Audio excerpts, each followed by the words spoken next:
Hello friends, welcome back to Shobha village life and cooking ಚಾನಲ್ಗೆ ಸ್ವಾಗತ. ಈ ದಿನ ನಾವು ಚಿಕನ್ ಸಾಂಬಾರು ಮಾಡೋದು ಹೇಗೆ ಅಂತೇಳಿ ನೋಡೋಣ. ಅದಕ್ಕಿಂತ ಮುಂಚೆ ಯಾರೆಲ್ಲ ನನ್ನ ವಿಡಿಯೋ ಇಲ್ಲಿ ತನಕ ನೋಡಲಿಲ್ಲ ಅವರು ದಯವಿಟ್ಟು ಸಬ್ಸ್ಕ್ರೈಬ್ ಮಾಡ್ಕೊಳ್ಳಿ. ಅದೇ ರೀತಿ ಪಕ್ಕದಲ್ಲಿರೋ ಬೆಲ್ಲೈಕನ್ ಪ್ರೆಸ್ ಮಾಡಿ. ನೋಡಿ, ಮೊದಲು ನಾವಿಲ್ಲಿ ಒಂದು 20ರಿಂದ 25 ಬ್ಯಾಡಗಿ ಮೆಣಸು ತಗೊಂಡಿದ್ದೇವೆ. ಅದೇ ರೀತಿ ಒಂದು 10ರಿಂದ 12 ಕುಮಟೆ ಮೆಣಸನ್ನು ತಗೊಂಡಿದ್ದೇವೆ. ಆಮೇಲೆ ಒಂದು ಬಾಣಲೆಯಲ್ಲಿ ಎಣ್ಣೆ ಹಾಕ್ಬಿಟ್ಟು ಈ ಮೆಣಸನ್ನು ಅದಕ್ಕೆ ಹಾಕ್ಬಿಟ್ಟು ಚೆನ್ನಾಗಿ ಹುರಿದುಕೊಳ್ಬೇಕು. ಮೊದಲು ಬ್ಯಾಡಗಿ ಮೆಣಸನ್ನು ಹಾಕ್ಕೊಂಡು ಹುರಿದುಕೊಳ್ಳಿ. ಎರಡೂ ಮೆಣಸನ್ನು ಜೊತೆಯಲ್ಲಿ ಹಾಕ್ಕೊಂಡು ಹುರಿದುಕೊಳ್ಳೋದ್ರಿಂದ ಅದು ಕುಮಟೆ ಮೆಣಸು ಬೇಗ ಸುಟ್ಟೋಗ್ಬೋದು. ಅದಕ್ಕೆ ಮೊದಲು ಬ್ಯಾಡಗಿ ಮೆಣಸನ್ನು ಹುರಿದುಕೊಂಡು ನೆಕ್ಸ್ಟ್ ಸ್ವಲ್ಪ ಟೈಮ್ ಆಗುವಾಗ ಅದನ್ನು ಹಾಕ್ಕೊಂಡು ಹುರಿದುಕೊಳ್ಳಿ. ಚೆನ್ನಾಗಿ ಎಣ್ಣೆಯಲ್ಲಿ ಅದನ್ನು ಫ್ರೈ ಮಾಡಿಕೊಳ್ಳಿ. ಆಮೇಲೆ ನೋಡಿ, ಒಂದೂವರೆ ಹಿಡಿಯಷ್ಟು ಕೊತ್ತಂಬರಿಯನ್ನು ಅದಕ್ಕೆ ಹಾಕ್ಕೊಳ್ಬೇಕು. ಹಾಕ್ಕೊಂಡು ಚೆನ್ನಾಗಿ ಹುರಿದುಕೊಳ್ಳಿ. ಆಮೇಲೆ 2-3 ಚಮಚದಷ್ಟು ಜೀರಿಗೆ, ಆಮೇಲೆ 2 ಚಮಚದಷ್ಟು ಮೆಂತೆಯನ್ನು ಅದಕ್ಕೆ ಹಾಕ್ಕೊಳ್ಬೇಕು. ಆಮೇಲೆ ಸಾಸಿವೆ ಸ್ವಲ್ಪ, ಇದೆಲ್ಲವನ್ನು ಅದಕ್ಕೆ ಹಾಕ್ಕೊಂಡು ಚೆನ್ನಾಗಿ ಹುರಿದುಕೊಳ್ಬೇಕು. ಆಮೇಲೆ ಇಲ್ಲಿ ಚಕ್ಕೆ ಲವಂಗ ಎಲ್ಲ ಬರುತ್ತಲ್ಲ, ಇದೆಲ್ಲವನ್ನು ಸ್ವಲ್ಪ ಸ್ವಲ್ಪ ತಗೊಂಡು ಎಷ್ಟು ಬೇಕು ನಿಮಗೆ ಬೇಕಾದಷ್ಟು ಸ್ವಲ್ಪ ತಗೊಂಡು ಅದನ್ನು ಅದರ ಜೊತೆ ಹಾಕ್ಕೊಂಡು ಹುರಿದುಕೊಳ್ಬೇಕು. ಇದನ್ನು ಹಾಕೋದ್ರಿಂದ ನಮಗೆ ಚಿಕನ್ ಸಾಂಬಾರು ಚೆನ್ನಾಗಿ ಟೇಸ್ಟ್ ಕೊಡುತ್ತೆ, ಸಖತ್ತಾಗಿರುತ್ತೆ, ಒಳ್ಳೆ ಸ್ಮೆಲ್ ಬರುತ್ತೆ. ಇದನ್ನೆಲ್ಲ ಜೊತೆಯಲ್ಲಿ ಹಾಕಿಕೊಂಡು ಚೆನ್ನಾಗಿ ಎಣ್ಣೆಯಲ್ಲಿ ಫ್ರೈ ಮಾಡಿಕೊಳ್ಳಿ. ಇದರಿಂದ ಚಿಕನ್ ಸಾಂಬಾರು ಒಳ್ಳೆ ಟೇಸ್ಟ್ ಕೊಡುತ್ತೆ ನೋಡಿ. ಆಮೇಲೆ ಬಡೆ ಸೊಪ್ಪು ಅಂತ ಹೇಳ್ತಾರೆ ಇದನ್ನು ಕೂಡ ಅದಕ್ಕೆ ಹಾಕ್ಕೊಂಡು ಚೆನ್ನಾಗಿ ಫ್ರೈ ಮಾಡ್ಕೊಳ್ಳಿ. ಅದರ ಜೊತೆ ಚಕ್ಕೆ ಎಲ್ಲ ಹಾಕಿದ್ವಲ್ಲ, ಅದರ ಜೊತೆ ಒಳ್ಳೆ ಮೆಣಸು ಕೂಡ ಇದೆ. ಆಮೇಲೆ ಇಲ್ಲಿ ನೋಡಿ, ಅರ್ಧ ಭಾಗದಷ್ಟು ಈರುಳ್ಳಿ, 7-8 ಎಸ್ಲು ಬೆಳ್ಳುಳ್ಳಿ, ಆಮೇಲೆ ಬೇವಿನ ಸೊಪ್ಪು ಸ್ವಲ್ಪ ಎಣ್ಣೆಯಲ್ಲಿ ಹಾಕಿಬಿಟ್ಟು ಅದನ್ನು ಫ್ರೈ ಮಾಡ್ಕೊಂಡಿದ್ದೇವೆ. ಇದನ್ನು ನಾವಿಲ್ಲಿ ಮಸಾಲೆ ಗ್ರೈಂಡ್ ಮಾಡುವಾಗ ಅದರ ಜೊತೆ ಹಾಕ್ಕೊಳ್ತೇವೆ. ಇಲ್ಲಿ ನೋಡಿ, ಇದನ್ನು ಚೆನ್ನಾಗಿ ಎಣ್ಣೆಯಲ್ಲಿ ಫ್ರೈ ಮಾಡಿಕೊಳ್ಬೇಕು.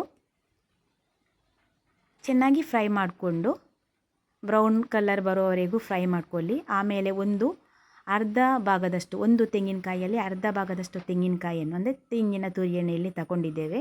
ಅದಕ್ಕೆ 1-1.5 ಚಮಚದಷ್ಟು ಅರಿಶಿಣ ಪುಡಿಯನ್ನು ಹಾಕ್ಕೊಂಡು ಇದನ್ನು ಚೆನ್ನಾಗಿ ಎಣ್ಣೆಯಲ್ಲಿ ಫ್ರೈ ಮಾಡಿಕೊಳ್ಬೇಕು.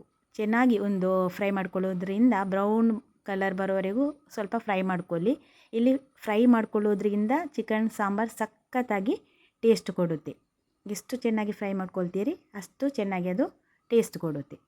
ಆಮೇಲೆ ನೋಡಿ, ಆಲ್ರೆಡಿ ನಾವು ತೆಂಗಿನಕಾಯಿ ಇದೆ ಅಲ್ವಾ, ಅದೆಲ್ಲವನ್ನು ಇಲ್ಲಿ ಫಸ್ಟ್ ಮಿಕ್ಸಿಯಲ್ಲಿ ಪೌಡ್ರ್ ಮಾಡಿಕೊಂಡು ಗ್ರೈಂಡರ್ಗೆ ಹಾಕ್ಕೊಂಡಿದ್ದೇವೆ. ಆಮೇಲೆ ಮೆಣಸೆಲ್ಲ ತಗೊಂಡು ಸಪ್ರೇಟ್ ಸಾಮಗ್ರಿ ಇತ್ತಲ್ಲ, ಅದೆಲ್ಲವನ್ನು ಕೂಡ ಮಿಕ್ಸಿಯಲ್ಲಿ ಹಾಕ್ಕೊಂಡು ಪೌಡ್ರ್ ಮಾಡಿಕೊಂಡು ಇಲ್ಲಿ ಗ್ರೈಂಡರ್ಗೆ ಹಾಕ್ಕೊಂಡಿರುವಂಥದ್ದು. ನಿಮಗೆ ಈಸಿಯಾಗಿ ಮಾಡ್ಕೋಬೇಕು ಅಂತಂದರೆ ಡೈರೆಕ್ಟ್ ಗ್ರೈಂಡರ್ಗೆ ಎಲ್ಲವನ್ನು ಹಾಕ್ಕೊಂಡು ನೀವು ಗ್ರೈಂಡ್ ಮಾಡ್ಕೊಳ್ಬೋದು, ಅಥವಾ ಮಿಕ್ಸಿಯಲ್ಲಿ ಕೂಡ ಗ್ರೈಂಡ್ ಮಾಡ್ಕೊಳ್ಬೋದು. ಆಮೇಲೆ ನೋಡಿ, ಇಲ್ಲಿ ಸ್ವಲ್ಪ ಹುಳಿಯನ್ನು ಆ್ಯಡ್ ಮಾಡ್ಕೊಳ್ಳಿ.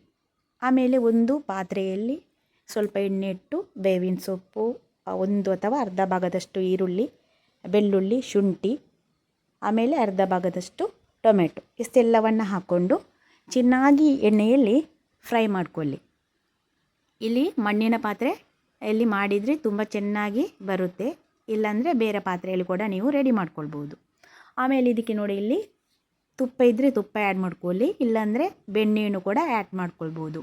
ಇದರಿಂದ ಸಖತ್ತಾಗಿ ಟೇಸ್ಟ್ ಕೊಡುತ್ತೆ ಚಿಕನ್ ಸಾಂಬಾರು.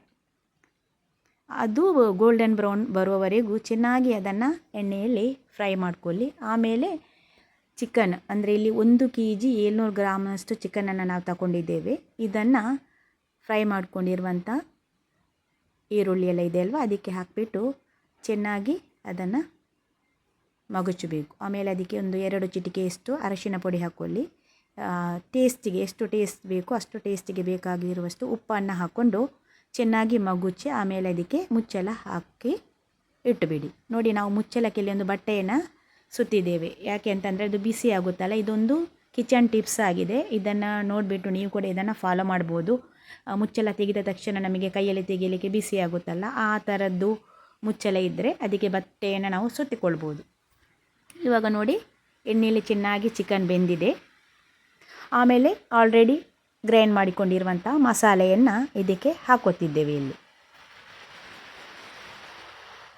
ಮಸಾಲೆಯನ್ನು ಹಾಕ್ಕೊಂಡು ಅದಕ್ಕೆ ಸ್ಪೂನ್ ಹಾಕಿಬಿಟ್ಟು ಚೆನ್ನಾಗಿ ಅದನ್ನು ಮಗುಚಿ ಸ್ವಲ್ಪ ಹೊತ್ತು ಅದನ್ನು ಚೆನ್ನಾಗಿ ಬೇಯಲಿಕ್ಕೆ ಬಿಡಬೇಕು.